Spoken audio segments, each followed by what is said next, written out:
نحمده ونصلي على رسوله الكريم قرآن مجید میں ارشاد ربانی ان ربکم اللہ الذی خلق السماوات والارض فی ستۃ ایام ثم استوى علی العرش، تمہارا رب اللہ ہے جس نے زمین اور آسمان کو 6 دن میں بنایا پھر عرش پر استوا فرمایا جیسا کہ اس کی شان کے لائق ہے۔ تو عرش پر استوا فرمایا، اس حوالے سے اگر آپ نے تفصیل کے ساتھ گفتگو سنی ہو تو قرآن مجید کی یہ جو آیت مبارکہ ہے الرحمن علی العرش استوا، یہ آپ لکھے اور مفتی دانش حیدری آپ یوٹیوب چینل، میرا یوٹیوب چینل سرچ کر لیں تو الرحمن رحمان عرش پر استوا فرمایا، اس تفصیل کے ساتھ آپ کو معلومات گفتگو مل جائے گی۔ تمہارا رب اللہ ہے جس نے زمین اور آسمان کو 6 دن میں بنایا جیسا کہ اس کی شان کے لائق ہے۔ تو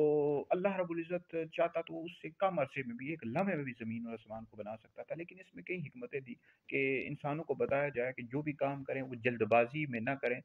بلکہ آرام سے طریقے کے ساتھ کریں۔ اور ترمذی شریف میں حدیث موجود ہے، نبی کریم علیہ السلام نے فرمایا کہ کام میں جلد بازی نہ کرنا اللہ کی طرف سے، اور جلد بازی کرنا شیطان کی طرف سے ہے۔ تو لہٰذا اس میں بے شمار حکمتیں ہیں، یعنی 6 دن میں زمین اور آسمان بنائے تو اللہ تعالیٰ کے لیے، اللہ تعالیٰ اس پر قادر تھا کہ ایک لمحے میں بھی زمین و آسمان بنا دیتا، لیکن اس میں حکمت انسان کو بتانا بھی مقصود ہے، انسان کو تعلیم دینا مقصود ہے کہ کوئی بھی کام کرے تو آرام سے کریں، طریقے کے ساتھ کریں، آہستہ کریں۔ اور مسلم شریف میں یہ جو روایت آئی ہے کہ زمین اور آسمان کو 7 دن میں بنایا گیا، تو اس حوالے سے علامہ ابن کثیر نے لکھا ہے کہ مسلم شریف کے